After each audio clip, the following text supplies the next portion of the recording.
Grass here, another video. This one's about uber bosses and crafting the Hellfire ring or the Hellfire Amulet. So before creating anything, you need to go to Square in Act 2 and buy the books. The $5 million ones each are for Reaper of Souls expansion, and the $2 million one is vanilla Diablo 3, so the non-expansion, if you were curious.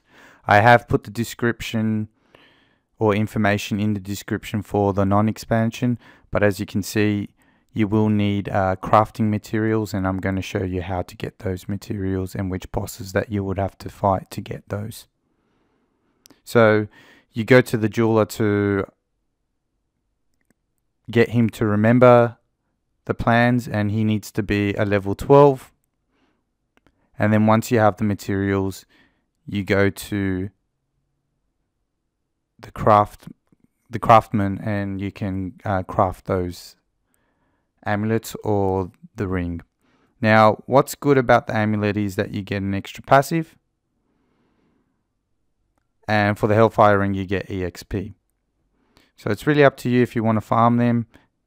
It's a lot of effort to get a really good rolled amulet, but if you do get it, it's well worth it. But the amount of time that you spend in seasons, if you're particularly doing that, you might be better doing something else. So you need to create or craft Infernal Machines,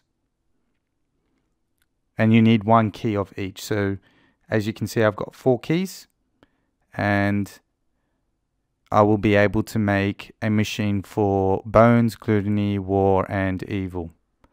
I have them currently in the wrong order, but I will show you the right order of which key gets you which Infernal Machine and which material that you need. And it does cost you 50,000 to make each material, I believe. The good thing about this is Blizzard has buffed the drop rate for the materials that you need to craft the Hellfire ring. On T6 it's 100%. So Bones will make the Infernal Machine bones, and you'll get the Leorics. The Gluttony will make the War Machine, and you'll get the Idol of Terror. The War will give you the Gluttony and Putrid. I think I did that wrong. And the Key of Evil will give you the Machine of Evil and the Hatred of Evil. So you need to go to Act 1 to be able to do the Ubers. And as you can see, there's a door over there which you need to attack. So I'm just going to run up there. You need to attack, and it will open it up. And the first key that I'm going to do is the Bones, which is Leoric and Magna.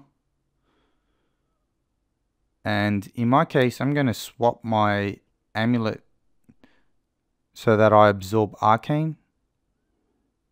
So it's kind of a little cheesy way, or a way of staying alive, and you'll see in the video of me just running on the Arcane and just getting health from it, which is awesome.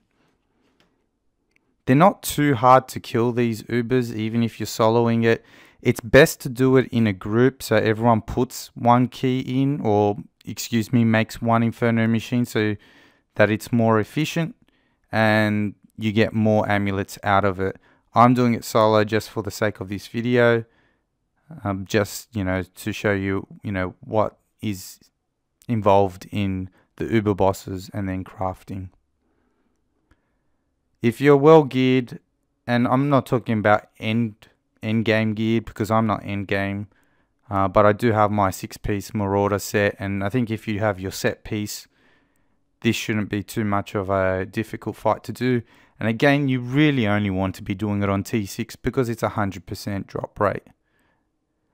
And it doesn't take too long to kill.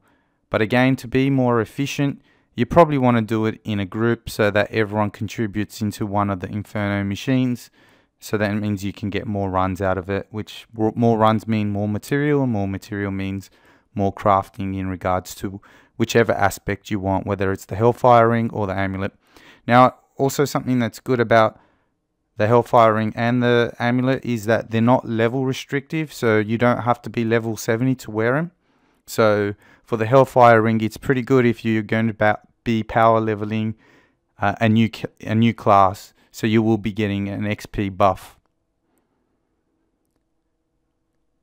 So the next one I'm going to be doing is War. Now you can do it in any order you want, but this is the Siegebreaker and Zoltan Kulle.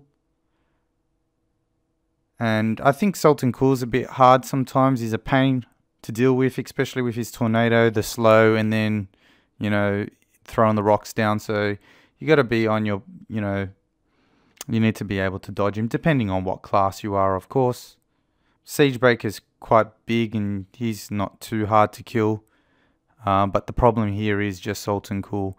As opposed to the other one, you know, the arcane everywhere is a pain in the ass. But because I had the amulet on, it was no issue at all. So be aware, if you do have those amulets, like the poison one, which if you're going to be versing Ghom, I mean, he just does poison. So you just stand there and you're not going to absorb any damage because you're healing at the same time.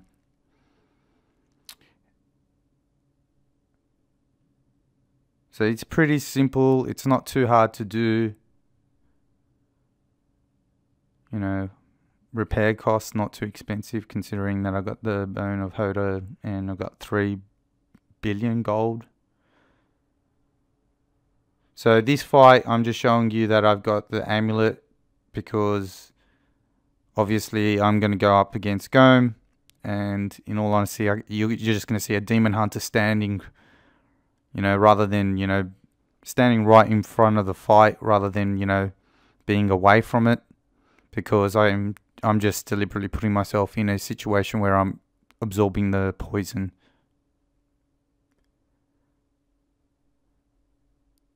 So it's definitely overpowered in that sense, but again, if you do get a good rolled amulet, it really helps.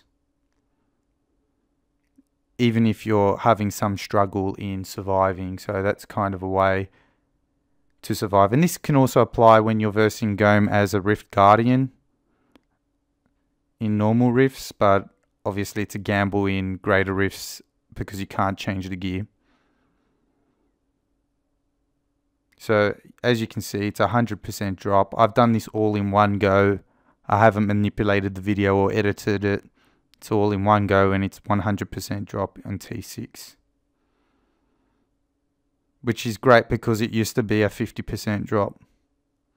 So the last one is Diablo.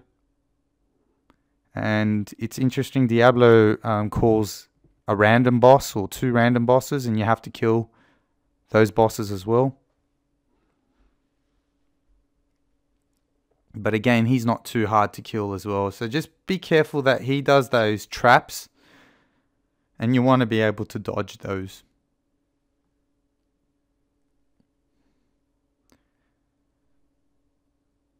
So if you've got nothing else to do, you know, give the Ubers a chance. It's something fun. It's something that they put in vanilla or the non-expansion version, and they've expanded it on to Reaper of Souls to include the Hellfire Amulet. If you don't have the Reaper of Souls, I have also put in the description the location and the locations for the material for the non-expansion as well, so give that a read. The non-expansion won't have Diablo, so just note that he won't be, I believe he's not part of the